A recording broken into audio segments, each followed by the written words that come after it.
بسم الله الرحمن الرحيم إن الحمد لله نحمده ونستعينه ونستغفره ونعوذ بالله من شرور أنفسنا ومن سيئات أعمالنا من يهده الله فلا مضل له ومن يضلل فلا هادي له وأشهد أن لا إله إلا الله لا شريك له وأشهد أن محمدا عبده ورسوله أما بعد.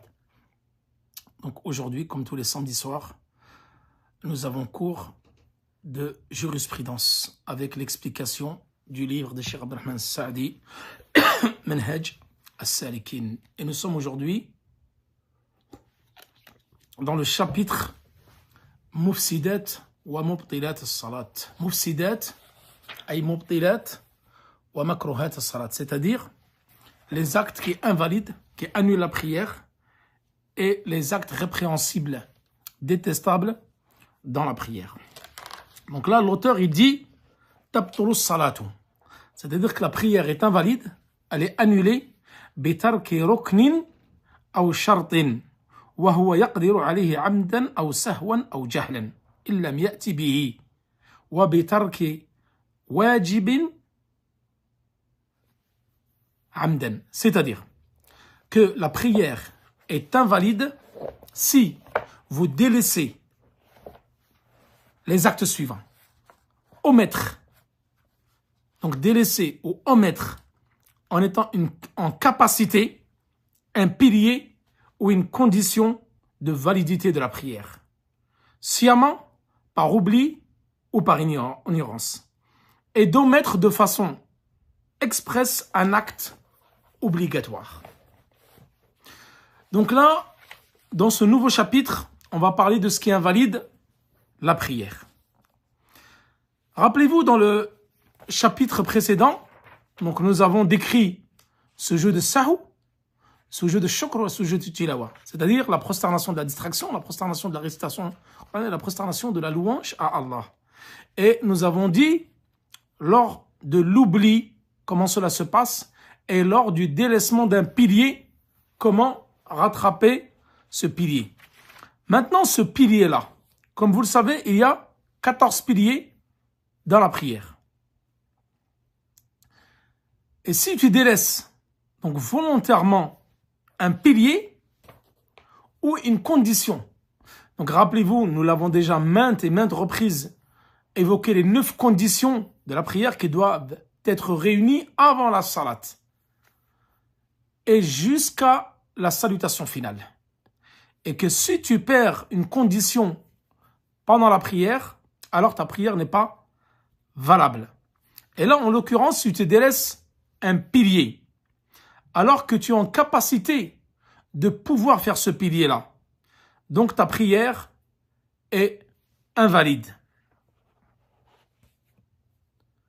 Car la prière n'est valide que en ayant toutes les conditions réunies, donc les 9 conditions réunies.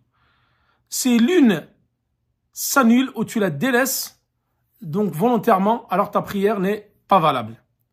En ce qui concerne les piliers, donc si tu délaisses volontairement un pilier pendant la prière, comme takbirat al-ihram, comme la station debout, sur al-fatiha, volontairement, alors ta prière n'est pas valable. Et que ce soit n'importe quel pilier, parmi les 14 piliers. Maintenant, qu'en est-il des conditions? Donc là, si tu délaisses une condition,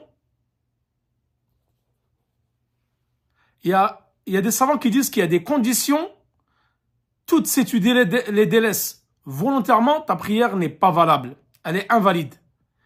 Mais si tu les oublies, par exemple, où tu ne savais pas que c'était des conditions, il y a 2 conditions que même l'ignorance et l'oubli annulent quand même la prière, contrairement aux autres conditions. Lesquelles? Les savants ont dit, c'est l'entrée de l'heure et at-tahara, la purification. C'est-à-dire que si tu as oublié de te purifier, ou tu as prié avant l'heure, même si tu as oublié ou tu ne savais pas, ta prière n'est pas valable. Elle est invalide. Et concernant les ablutions, c'est la même chose. Donc Allah subhanahu wa ta'ala, comme nous l'avons dit déjà dans le hadith, La yaqbalu Allahu salata ahadikum ila ahdatha hatta yatahhar. C'est-à-dire qu'Allah subhanahu wa ta'ala n'accepte pas la prière de l'un d'entre vous si il est en état d'impureté jusqu'à qu'il soit en état de pureté, qu'il fasse ses ablutions. Donc toi, maintenant, tu viens et tu fais une prière et tu n'as pas les ablutions. Si tu l'as fait amdan, donc ça c'est déjà un acte très grave, parce que tu fais volontairement de prier sans ablution, ta prière n'est pas valable, mais si tu l'as fait par oubli, par inadvertance ou par méconnaissance, ta prière est non valable pour cette condition-là. Et l'entrée de l'heure, c'est pareil. C'est-à-dire que si tu l'as fait par oubli ou par méconnaissance, concernant l'entrée de l'heure, ta prière n'est pas valable. Inna salata kanat ala al-mu'minin kitaban mawquta. La prière a été prescrite aux croyants à des heures précises. Donc si tu pries avant l'heure, ne serait-ce que de quelques secondes, ta prière n'est pas valable. Par contre, les savants disent que le reste des conditions, telles que istiqbal al-qibla, telles que la nudité, recouvrir la nudité, telles que le at-tahara, ici ça concerne aussi izalat al-najasa, le fait d'enlever les impuretés du vêtement, du corps et de l'endroit où on prie. Donc le reste des conditions, bien sûr hormis l'islam et la raison et le discernement, ça c'est trois conditions qui sont tout le temps présentes dans toutes les adorations. C'est-à-dire que tu ne peux pas prier, demain si tu pries et tu n'es pas musulman, Allah subhanahu wa ta'ala ne va pas agréer ta prière. Et ça, nous en avons souvent parlé dans le livre Conditions de la prière. Ensuite, concernant ce qui est obligatoire, c'est-à-dire, rappelez-vous que nous avons vu qu'il y avait 9 conditions dans la prière, 14 piliers et 8 obligations. Donc les obligations, si tu les délaisses sahwan ou jahlan, c'est-à-dire par méconnaissance ou par oubli, ta prière n'est pas invalide. Tu dois juste faire ce sujet de sahw que nous avons évoqué la semaine dernière. Par contre, si tu le fais volontairement, alors ta prière est invalide. Si tu fais exprès de délaisser, par exemple, tashahhud al-awwal, subhana rabbil azim, subhana rabbil a'la, rabbi ighfirli, entre les deux prosternations, la position assise avec le tashahhud al-awwal, baqi takbirat ma'ada takbirat al-ihram, c'est-à-dire tous les moments où tu dis Allahu Akbar sauf takbirat al-ihram, qui est un pilier, le reste ce sont des obligations. Si tu le délaisses volontairement, alors ta prière est non valable. Donc s'il le fait, l'obligation, par oubli, ou parce qu'il ne savait pas, sa prière n'est pas invalide, mais il doit faire ce jeu de ça ou la prosternation de la distraction. Maintenant, l'auteur il cite un deuxième exemple, c'est quoi? C'est le al-kalam, le fait de parler dans la prière. Parler autre que les invocations. C'est-à-dire, quand tu fais les invocations, tasbih, qira'at al-Qur'an, la lecture du Coran, récitation de la Fatiha, de la Surah, subhanallah, tout ça, ce sont des paroles légiférées dans la prière. Tu dois le faire. Maintenant, si tu viens avec des paroles qui ne font pas partie de la prière. Il y a quelqu'un qui rentre dans la mosquée, par exemple, et il te parle, tu dis par exemple, pousse-toi, je veux prier, et toi tu lui réponds dans la prière. Ta prière, elle est invalide. Donc tu dois recommencer ta prière. Et le hadith là, c'est quoi? C'est quoi la preuve concernant cela? C'est le hadith de Zayd ibn Arqam, radiyallahu anhu, qui dit Kunna natakallamu fi salat. Nous étions en train de parler pendant la prière. C'est-à-dire qu'au début, nous parlions dans la prière. Yukallimu ar-rajulu sahibahu. C'est-à-dire que l'homme, il parlait avec son voisin pendant la prière. Hatta nazalat wa qumu lillahi qanitin. Jusqu'à que le verset du Coran dans Surat al-Baqarah, verset 238, soit révélé. Wa qumu lillah. Et mettez-vous debout en rang, en toute humilité devant votre Seigneur. Qumu lillahi qanitin. Fa umirna bis-sukut wa nahayna 'anil kalam. C'est-à-dire, après ce verset, on nous a ordonné de nous taire dans la prière et on nous a interdit de parler pendant la prière. Donc, hadith qui a été rapporté par le Bukhari ou à Muslim. Donc ça, c'est un délit comme quoi c'est interdit de parler dans la prière. Hadith Muawiyah ibn al-Hakam as-Sulami. Également, c'est une deuxième preuve comme quoi tu ne dois pas parler. Inna hadhihi as-salat la yaslahu fiha shay'un min al-kalam. Cette prière, il n'est pas légiféré de parler en dehors de ce qui est prescrit. Min kalam an-nas, c'est-à-dire de la parole des gens. Innama huwa at-tasbih wa at-takbir wa qira'at al-Qur'an. Dans la prière, vous avez le tasbih, le takbir, Allahu Akbar, Subhan Rabbil Azim, Subhan Rabbil A'la, et Qira'at al-Qur'an, c'est-à-dire la récitation de la surah. Voilà ce qui est légiféré dans la prière. En dehors de cela, alors si tu parles volontairement, ta prière est invalide. Et là, il dit volontairement, et non pas par méconnaissance ou par oubli. Si par oubli dans la prière, tu dis, tu as vu quelqu'un rentrer, tu lui as dit, ferme la porte. Mais tu as oublié que tu étais dans la prière. Ça n'invalide pas ta prière. Par exemple, c'est il a oublié ou il était contraint de parler. Mais le fait de parler dans la prière, donc en connaissance de cause, c'est ceci qui annule la prière et qui l'invalide. Ensuite, le fait de rigoler pendant la prière, rire, al-qahqaha, c'est-à-dire qu'il y a un son de 2 syllabes qui sort de ta gorge. Tu ris à voix haute et non pas le sourire. Par exemple, il y a quelque chose qui te fait rire dans la prière et tu souris. Mais tu ne rigoles pas et tu n'émets pas de son. Ça n'invalide pas la prière.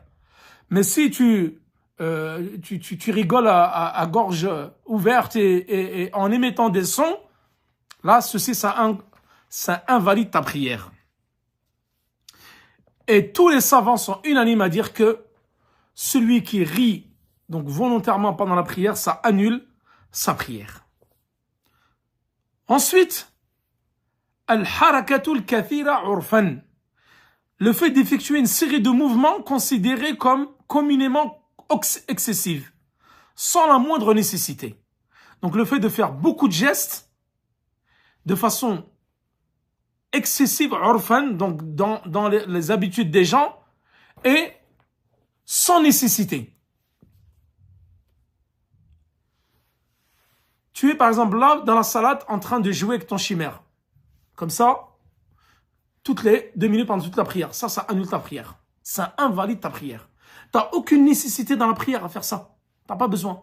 Ou tu as des gens qui sont tout le temps en train de jouer avec leur chimère ou jouer avec leur barbe. Tu es là avec ta barbe, 1 fois, 2 fois, 3 fois. Tu es là en train de remettre ton chimère droit. Tu n'as pas besoin de le remettre droit. Mets le droit avant la prière, mets le droit après la prière. Tu n'as pas besoin de jouer avec ton chimère. Et ça, beaucoup, de façon successive et non pas de façon interrompue. Parce que si tu fais ça, je fais ça dans ma prière, je le mets droit, mon chimère. 1 fois. Je commence ma prière. Dans la 2e rak'at, je fais ça avec ma barbe. 1 fois. Ça, non. Ça n'invalide pas la prière. Il faut que ça soit fait de façon successive et beaucoup de fois. Comme je dis là, toute la rak'at, moi je le vois des fois des gens. Des personnes pendant toute la rak'at en train de jouer avec leur chimère. Non, ça invalide la prière. Par exemple, pendant la prière, tu as le droit de prendre un mouchoir, de te moucher. Tu es en train de tousser, tu es malade, tu peux prendre un mouchoir de ta poche et te moucher dedans. Pendant la prière, ceci est valable. Tu le fais 1 fois.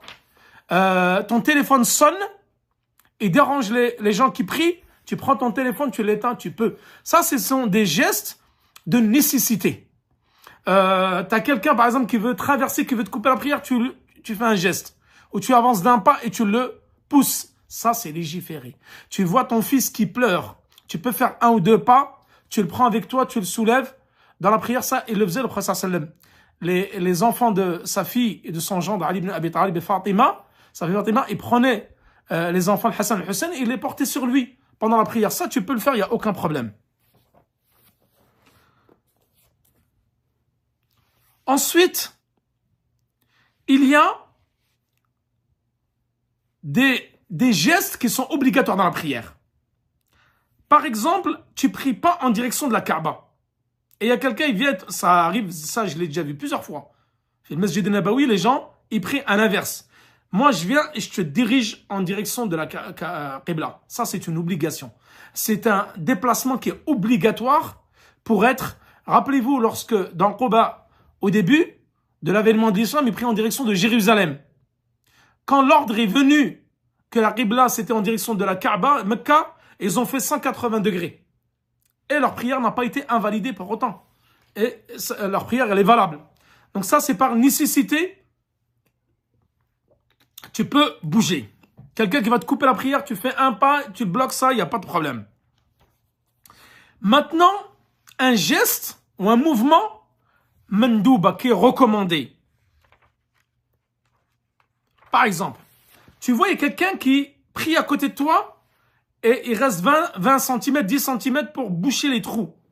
Car vous savez que boucher les trous et de ne pas laisser de vide entre les pieds, c'est la sunna min tamam salat. Ça fait partie de l'accomplissement de la prière. Donc ça, tu te déplaces ou tu écartes un peu tes jambes pour boucher le trou et pour bien coller tes pieds avec l'autre. Ça, tu peux le faire. Ça, c'est recommandé parce que ça fait partie pleinement de la prière. Harakatun mubaha. C'est-à-dire un geste qui est autorisé. Il n'est pas recommandé, mais autorisé. C'est al-haraka al-yassira lil-haja. Le déplacement, mais peu, mais par nécessité. C'est-à-dire, tu as besoin d'avancer pour la sutra, tu as besoin de sortir ton téléphone pour l'éteindre, de te moucher. Ça, pour la nécessité, tu peux. Walil-dharura, ils disent wal-kathira lil-dharura. C'est-à-dire que là, c'est un cas d'extrême nécessité. Un exemple. Tu vois, par exemple, un scorpion passer devant toi.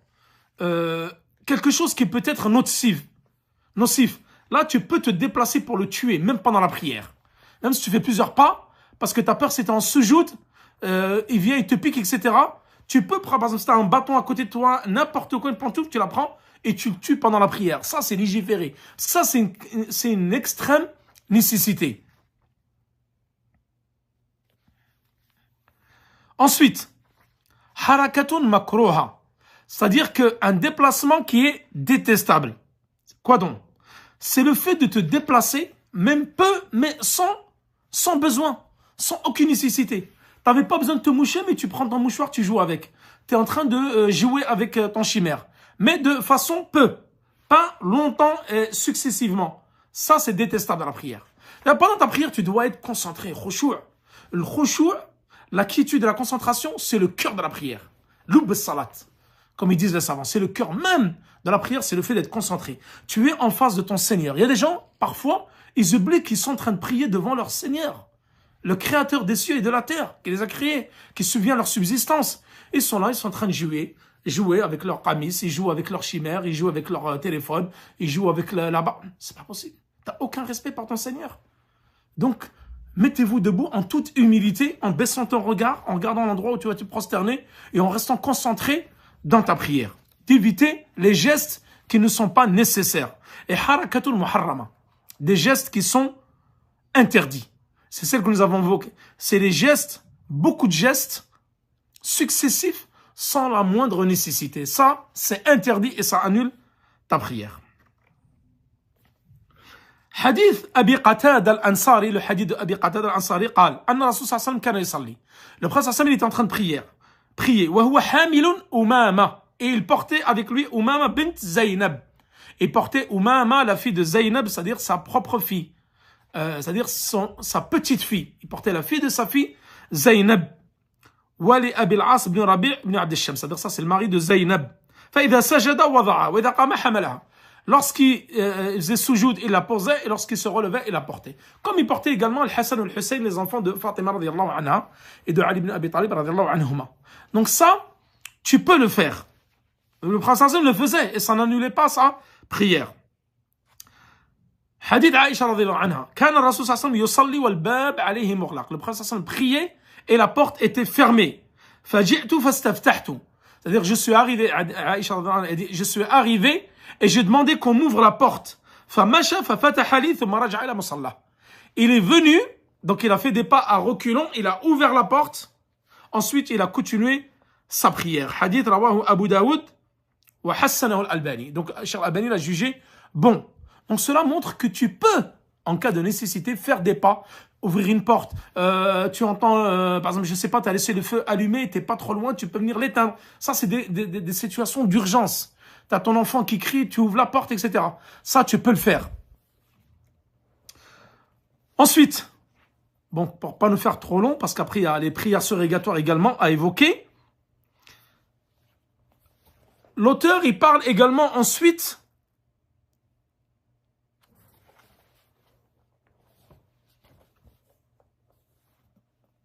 بطلان الصلاة. Donc là, c'est tout ce qui est également le manger et boire. Voilà, j'ai oublié. Le fait de manger et de boire pendant la prière. Ça annule également la prière. Donc voilà concernant ce qui annule, donc le fait de parler, se déplacer beaucoup sans nécessité, et le fait de rigoler, et le fait de boire et de manger, et al-makruhat. Ensuite, al-makruhat, c'est-à-dire les actes répréhensibles, détestables pendant la prière. Et ça, l'auteur en a évoqué 9 ici. Tout d'abord, yukrahul itifat fi salat, le fait de se retourner dans la prière, à droite, à gauche, tu regardes en haut, en bas. Ça, c'est détestable. Donc le prophète sallam a été questionné au sujet de celui qui se retourne dans la prière. Il a dit c'est une partie de la prière du serviteur que Satan subtilise ainsi. Donc hadith qui a été rapporté par Al-Bukhari. Donc le fait que la personne, le croyant, se retourne dans la prière, ça c'est une partie de la prière que Satan subtilise ainsi. Donc là, on dit bien le fait de se détourner pas du corps, mais du visage. Parce que si tu détournes du corps, là, tu n'es plus en face de la qibla et ça annule complètement ta prière. Là, on parle de juste tourner le visage à droite, à gauche, en haut, en bas. Ça, c'est un acte détestable. Ensuite, vous avez également yakrahul abath, c'est-à-dire le fait de jouer dans la prière sans nécessité, toucher tes boutons de manchette, toucher tes boutons de qamis, toucher de ton chimère, mais pas de façon successive et longtemps. Juste un peu. Tout ça là, ce sont des... Et non pas par nécessité, ce sont des actes qui sont répréhensibles dans la prière. Wa al-yad ala al-khasira. Le fait de poser tes mains sur tes hanches pendant la prière, ça c'est un acte qui est détestable. Donc ne pas poser ses mains sur ses hanches. Inna Nabi sallallahu alayhi wa sallam naha an yusalli ar-rajulu muhtasiran. Le prophète sallallahu alayhi wa sallam, donc hadith qui a été rapporté par le Bukhari ou un Muslim d'après Abu Huraira. Le prophète sallallahu alayhi wa sallam a interdit à ce que la personne mette ses mains sur ses hanches pendant la prière. Tashbik al-asabi', le fait de mettre ses mains comme ses doigts, les uns imbriqués dans les autres pendant la prière. Ceci également est un acte détestable. Hadith de Ka'b ibn Ujra qui dit إِذَا تَوَضَّأَ أَحَدُكُمْ, lorsque l'un d'entre vous fait ses ablutions, فَأَحْسَنَ الْوُضُوء, et le fait de façon parfaite et complète. Ensuite, خَرَجَ عَامِدًا إِلَى الْمَسْجِدِ, il sort intentionnellement à la mosquée. فَلَا يُشَبِّكَنَّ يَدَيْهِ فَإِنَّهُ فِي الصَّلَاةِ, qu'il ne mette pas ses doigts comme ça imbriqués les uns les autres, même en allant à la prière. Il ne le fait pas, c'est interdit de le faire. C'est comme s'il était en prière. Le fait que tu fasses tes ablutions, tu l'es parfait. Ensuite, tu vas à la mosquée, sur le chemin de la mosquée, c'est comme si tu étais en prière. Donc, que tu ne mettes pas tes mains comme ça pendant la salat, ceci fait partie des actes répréhensibles. Ensuite, farqa'atul asabi', le fait de craquer ses doigts. Et ça, je le vois énormément, subhanallah, dans les salawats, c'est pénible. Je le vois ici à Médine, surtout les jeunes, pendant toute la prière, billah, il est en train de craquer ses doigts. Toute la prière. Des fois, il y en a même à côté de moi, je leur mets un coup comme ça pendant la prière pour qu'ils arrêtent parce que ça casse les oreilles et ça te déconcentre dans ta prière. Là, il est en train de craquer ses 10 doigts en toute impunité. Et ça invalide la prière si tu le fais de façon excessive et répétée tout le temps. Ça va t'invalider ta prière. Donc, si tu fais ça juste une fois, c'est détestable. Mais j'en ai vu un quasiment pendant toute la rak'at en train de jouer avec ses doigts. Ça, ce n'est pas réglementé. Ensuite, le fait de s'asseoir comme la position du chien. C'est-à-dire, ça, c'est un acte détestable de s'asseoir comme s'assoit le chien. Comment il s'assoit? En s'asseyant tel que la position du chien. Il y a deux manières, comme il l'évoque ici l'auteur. La première consiste à coller son derrière au sol, dresser ses jambes et poser ses mains par terre. Pour la majorité des juristes, cette position est répréhensible, makruha.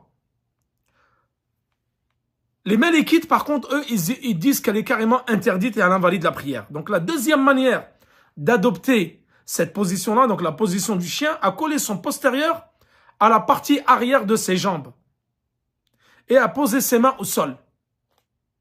Donc cette position-là, elle est interdite, selon la majorité des jurisconsultes.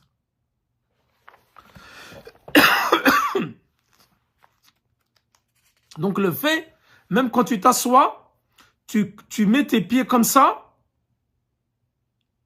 et tu t'assois donc sur tes pieds, sur la plante de tes pieds. Et tu poses tes mains par terre. Donc cela est répréhensible.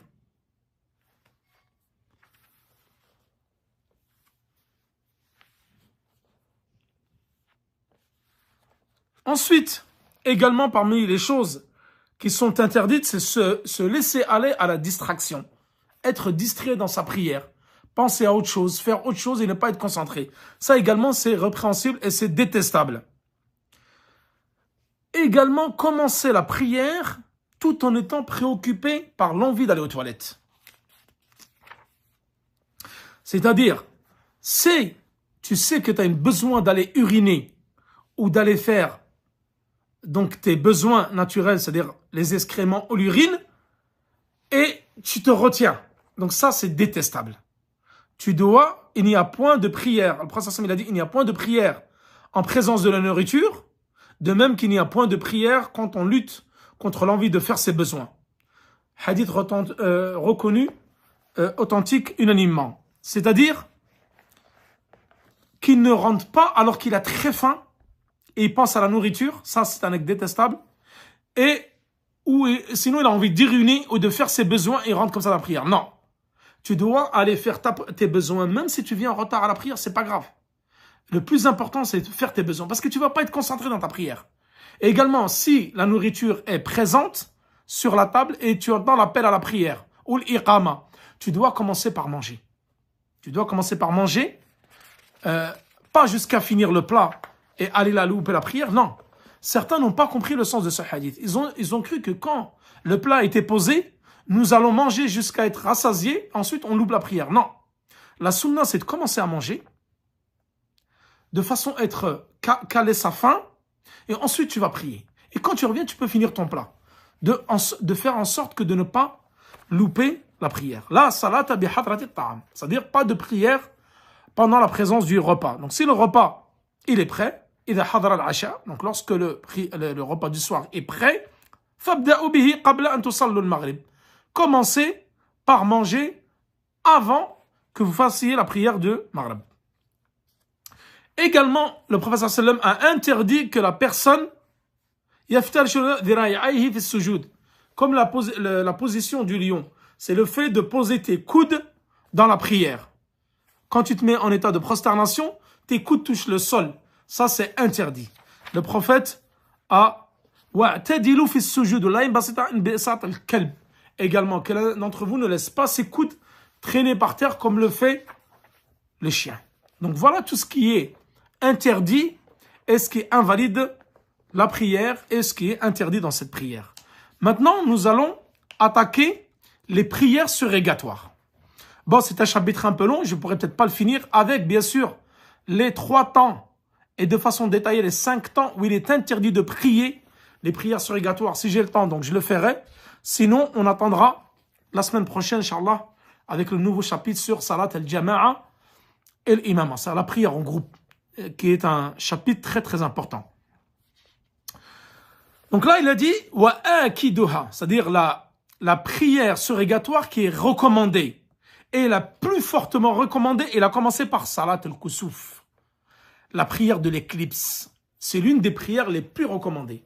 Et là, il les a énumérées par ordre décroissant d'importance. C'est-à-dire, il a commencé par la prière de l'éclipse. Ensuite, il a évoqué al-witr, la prière de l'witr. Ensuite, lui, il a évoqué une troisième, salat al-istisqa. Donc j'espère qu'on aura le temps de l'évoquer aussi. Dans d'autres recueils, comme dans Rawd al-Murbi', d'autres livres de Hanabila, eux, ils évoquent al-kusuf, la prière de l'éclipse. Ensuite, la prière de la demande de la pluie, salat al-istisqa. Ensuite, at-tarawih. Pourquoi? Parce qu'ils la font en groupe. Alors que lui, tu le fais seul et non pas en groupe. Sauf dans salat al-tarawih. Et eux, à la fin, ils ont évoqué salat al-tarawih, salat al-witr, en quatrième position. Et en cinquième, c'est tout ce qui est at-tanaful mutlaq, c'est-à-dire al-rawatib. Que ça, nous allons également les citer, les rawatib, c'est-à-dire les 10 rak'at que tu fais, que nous avons déjà évoqué dans la description, juste après la description de la prière du prophète sallallahu alayhi wa sallam. Les 2 rak'at que tu fais avant le dhuhr, après le dhuhr, après le maghrib, après l'isha, avant le fajr. 10 rak'at. Comme ça a été rapporté du hadith d'Ibn Abbas. Donc, qu'est-ce que la prière de l'éclipse? Donc là, vous avez en arabe al-kusuf ou al-khusuf. C'est-à-dire l'éclipse lunaire et l'éclipse solaire. Donc, al-kusuf, retenez bien, al-kusuf, c'est pour l'éclipse solaire. Ou al-khusuf, c'est pour l'éclipse lunaire. Donc, qu'elle soit lunaire, l'éclipse, ou solaire, il est très fortement recommandé de faire cette prière. Et le prophète sallallahu alayhi wa sallam ne l'a jamais délaissé. Contrairement à salat al-istisqa. Des fois, le prophète sallallahu alayhi wa sallam, il la faisait et des fois, il ne la faisait pas. Alors que salat al-kusuf, il l'a tout le temps faite. Nous allons la décrire. Donc, tout d'abord, quelles sont les preuves de cette prière-là? Les preuves, d'abord, sont dans le Coran. Wa sunna wal ijma'. Preuve du Coran, de la sunna et du consensus des savants. Dans Surat Fussilat, verset 37, qu'est-ce qu'il dit Allah subhanahu wa ta'ala? Wa min ayatihi al-laylu wan-nahar. Parmi ces signes, il y a la nuit et le jour. Wa shamsu wal-qamar. Le soleil et la lune. La tasjudu lish-shamsi wala lil-qamari. Rappelez-vous, ce verset-là, nous l'avons vu dans les 3 fondements. Ne vous prosternez pas pour la lune ou pour le soleil qui ont été créés, alladhi khalaqahunna Allah, in kuntum iyyahu ta'budun. Ne vous prosternez pas pour le soleil ou la lune qui ont été créés par Allah subhanahu wa ta'ala, in kuntum iyyahu ta'budun. Si vous êtes les adorateurs d'Allah subhanahu wa ta'ala, in kuntum iyyahu. Si vous adoriez Allah subhanahu wa ta'ala. Ensuite, hadith de la sunna. Hadith Abi Mas'ud al-Ansari qui dit Kasafati Shams, c'est-à-dire qu'il y a eu une éclipse solaire au temps du prophète sallallahu alayhi wa sallam. Yawma mata ibnuhu Ibrahim, le jour où son fils Ibrahim, rappelez-vous dans Sira al-Nabawiyya, nous avons évoqué les enfants qu'a eu Ibrahim. Donc il a eu 3 garçons et 4 filles. Et que les garçons sont tous nés en bas âge. Parmi eux, Ibrahim, qui est mort. Alors, les gens ont dit, Kusifat al-Shams, c'est-à-dire le soleil s'est éclipsé à cause de la mort d'Ibrahim, c'est-à-dire son fils. Le prophète sallallahu lorsqu'il a entendu cela, qu'est-ce qu'il a dit? Inna shamsa wal qamar. Le soleil et la lune ne s'éclipsent pas à cause de la mort d'un tel parmi les gens. Par contre, ce sont 2 versets ou 2 signes parmi les signes d'Allah subhanahu wa ta'ala. Lorsque vous les voyez, faqumu fasallu. Levez-vous et priez. Hadith qui a été rapporté par le Bukhari ou Muslim. Donc ça, c'est une preuve que lorsque tu vois l'éclipse solaire ou lunaire, tu dois te lever et aller faire la prière. Je ne sais pas si en France, vous avez déjà eu l'occasion de le faire. Ici, en Arabie Saoudite, j'ai eu l'occasion d'assister à Salat de l'éclipse. Et il y en a une qui a eu lieu il n'y a pas trop longtemps, mais elle était tard. Elle était tard et le problème, c'est qu'elle n'était pas faite dans les mosquées du quartier. Elle était faite juste au Masjid al-Nabawi, Masjid Quba, Masjid Shuhada, Masjid al-Miqat. Et elle était très tard le soir. Elle était à 23h et quelques. Mais une fois, j'ai pu assister à la prière de l'éclipse. À savoir, c'est une prière qui est très très longue, masha'Allah. C'est une prière à la durée, je crois, plus de 1 heure. Comme ça, en position debout, c'est pas évident.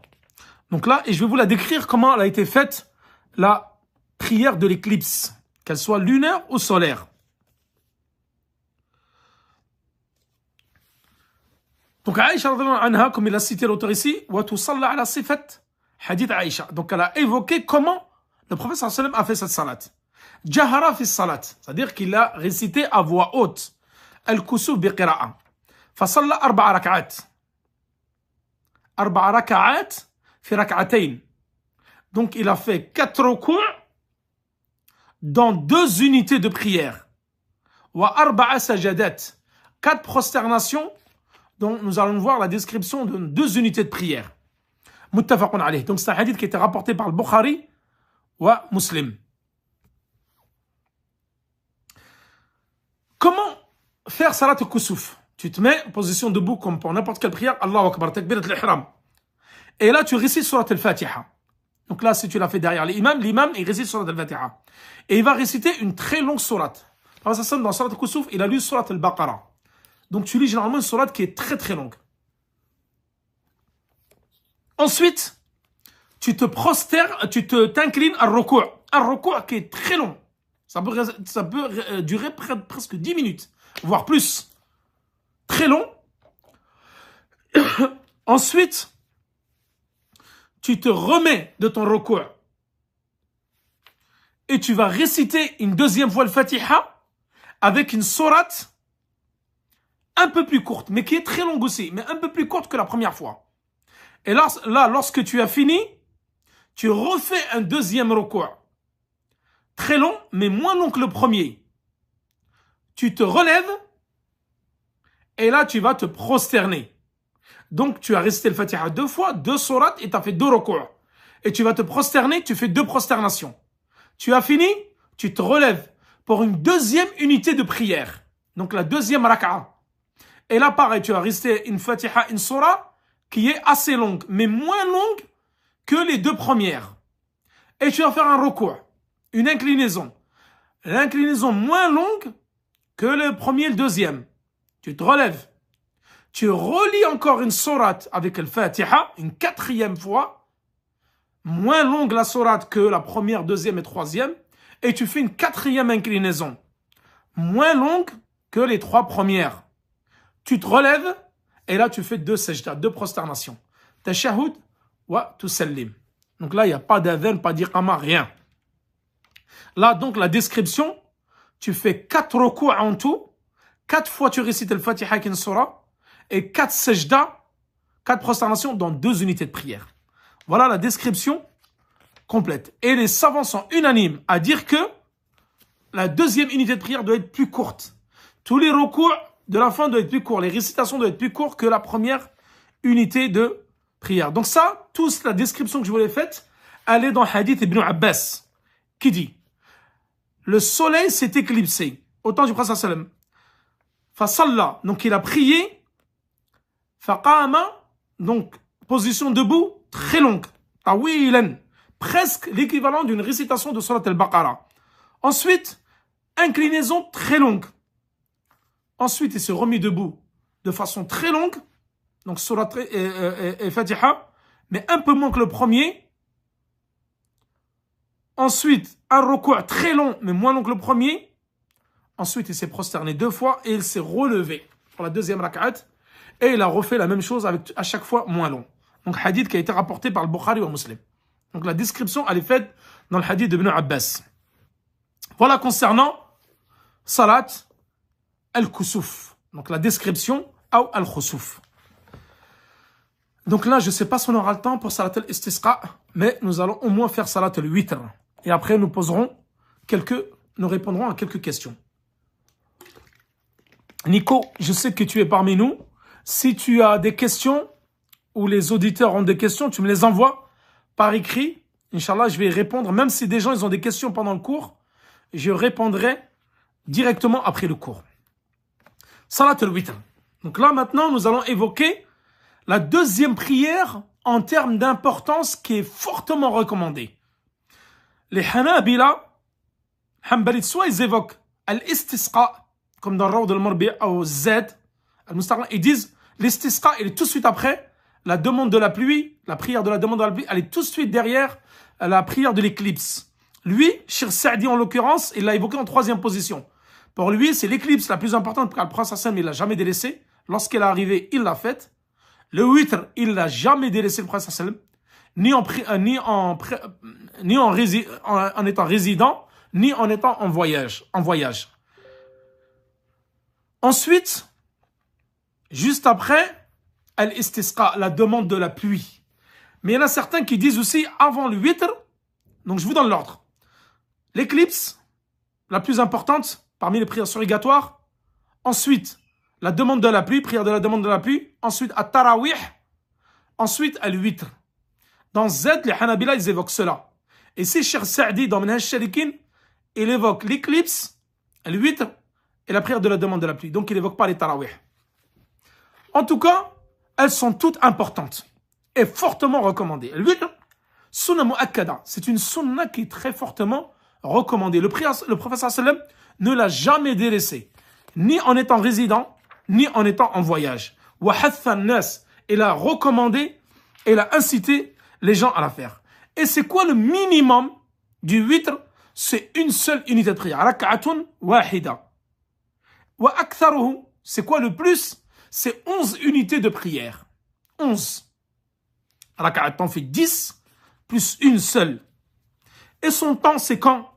Elle commence après Salat al-Isha jusqu'à l'adhan du Fajr. Tout ce temps-là, c'est un temps pour le witr. Le prophète il a dit « Ej'alu akhira salatikum » Faites de votre dernière prière, que votre dernière prière de la nuit soit le witr. C'est-à-dire, si tu te lèves le dernier temps de la nuit et tu fais qiyam al-layl, alors ne fais pas le witr après Salat al-Isha. Et lorsque tu te lèves 1 heure ou 10 minutes ou un quart d'heure, peu importe le temps, avant Salat al-Fajr, tu peux faire 2 unités de prière, 3, 4, 16, jusqu'à 8, 10, 12, 10 maximum. Et ensuite, tu fais une 11e unité. Et là, nous allons voir les différents types de witr. Comme قال النبي صلى الله عليه وسلم, donc c'est un hadith qui a été rapporté par le Bukhari ou Muslim. Man khafa an la yaquma min akhir al-layl. Celui qui a peur de ne pas se réveiller le dernier tiers de la nuit pour faire qiyam al-layl, la prière nocturne. Falyutir awwalu, c'est-à-dire que tu fais ton witr juste au début de salat, juste après salat al-isha. Donc hadith qui est rapporté par Muslim. Donc celui qui peut faire en la fin de la nuit, c'est mieux. Celui qui ne peut pas, alors il l'a fait juste après salat al-isha. Donc le witr, c'est une sunna très recommandée. L'imam Ahmed qui dit Man taraka al-witr amdan fahuwa rajulun su'. Celui qui délaisse le witr volontairement, c'est quelqu'un de mauvais. C'est une mauvaise personne. C'est-à-dire qu'il ne convient pas d'accepter son témoignage. Donc là, l'imam Ahmed, pour lui, ceux qui délaissent le witr, c'est une mauvaise personne et il ne convient pas d'accepter son témoignage, quelles que soient les circonstances. Donc le witr, c'est une seule rak'a, c'est le minimum. Mais le minimum parfait, adna al-kamal, c'est 3 rak'at. C'est ce qu'il avait l'habitude de prier le prophète sallam.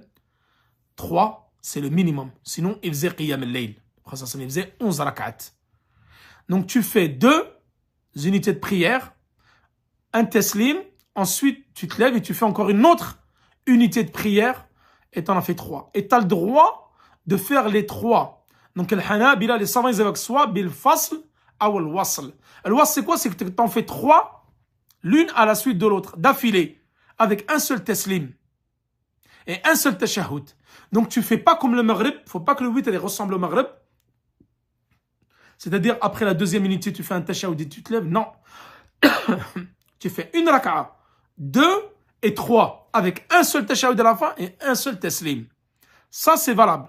Que tu fasses comme ça 5, 7, 9 ou 11. Cela est tout à fait permis comme l'ont dit les savants. Tu peux faire une unité de prière. Tu peux en faire 3, soit avec 2 teslim, tu fais 2 rak'at, ensuite une toute seule avec un autre teslim, soit tu fais les 3 d'affilée, avec un seul tashahhud, un seul teslim. Et également valable pour les prières, pour le witr de 5 rak'at, 5 unités de prière. Tu fais les 5 d'affilée, qu'on appelle bil wasl. 5 unités de prière avec un seul tashahhud à la fin et un seul taslim. Ou les 7, ou 9, ou 11. C'est-à-dire que ce soit 3, 5, 7, 9, 11. Tu peux les faire soit d'une traite, avec un seul tashahhud et un seul taslim, cela est légiféré, soit mathna, mathna. C'est-à-dire comme le professeur il a dit, al-witr, mathna, salat al-layl, mathna, c'est-à-dire par paire. Tu fais par paire. Donc cela est mieux. Tu fais 2, 2, 2, 2, 2, jusqu'à 10, et la 11e, si tu décides de faire 5, tu fais 2, 2, et un 5e, 7, 2, 2, 2, et un 5, et ainsi de suite. Donc tu peux faire 2 rak'at à chaque fois avec tashahhud ou taslim, et tu fais toujours une à part. Que tu fasses une seule, ou 3, ou 5, ou 7, ou 9, ou 10. À chaque fois, tu fais par 2. Donc une fois, c'est une seule rak'at. Ensuite, si c'est 3, tu fais une fois une paire. 5, 2 fois 2 paires. 7, 3 fois 3 paires. Et 9, 4 fois. Et 5 paires. J'espère que c'est clair. Donc voilà. Donc le witr, donc comme je vous ai dit, deux façons. Soit tout d'affilée avec un seul tashahhud et taslim, soit avec 2 rak'at à chaque fois. Le prophète il a dit, Man salla falyusalli mathna mathna. فإن أحس أن يصبح سجدة سجد سجدة فأوتر له ما صلى. Donc celui qui veut prendre la prière de la nuit, qu'il fasse 2 par paire. Et celui qui a peur que le temps arrive du fajr, etc., il n'a pas eu le temps de faire plusieurs prières, qu'il n'en fasse qu'une. Tu fais une seule unité de prière, yakfi. Donc son temps, il commence depuis Salat al-Isha jusqu'à la veine du Fajr. Comme le prophète il a dit, Aj'alu akhir salatikum bil-layli witra. Faites de votre dernière prière de la nuit le witr. Hadith qui est donc authentique, rapporté par le Bukhari wa Muslim.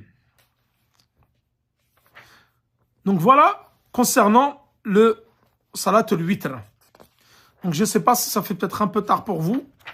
Je voulais évoquer rapidement Salat al-Istisqa, la prière de la demande de la pluie, et les temps qui sont interdits, ou peut-être que nous allons l'évoquer la semaine prochaine, Inch'Allah, avec Salat al-Jama'a. Avec Salat al-Jama'a. Parce que là, ça va peut-être prendre un peu de temps. On est presque à 50 minutes. Donc je pense, Malish, nous allons mettre fin au cours pour ne pas vous retarder, sinon je vais prendre une demi-heure de plus. Et nous évoquerons cela la semaine prochaine, Inch'Allah. Et ensuite, il y aura le chapitre sur la prière en groupe qui est très, très, très important, où nous allons faire vraiment un rappel important concernant le fait de prier en groupe pour les hommes pubères, doués de raison, et qu'il y a un laxisme de la part de beaucoup de gens qui délaissent volontairement ou involontairement la prière à la mosquée et qui ne savent pas que c'est une obligation pour les hommes pubères, résidents, doués de raison, de prier à la mosquée et non chez soi. Et nous allons voir quel est le uquba, le châtiment de la personne qui délaisse volontairement la prière à la mosquée. Sallallahu ala Muhammad, ala nabina Muhammad, wa ala alihi wa sahbihi wa sallam, wallahu ta'ala a'la wa a'lam. Et là, donc, nous allons répondre à quelques questions et ensuite nous mettrons fin au cours. Assalamu alaikum wa rahmatullahi.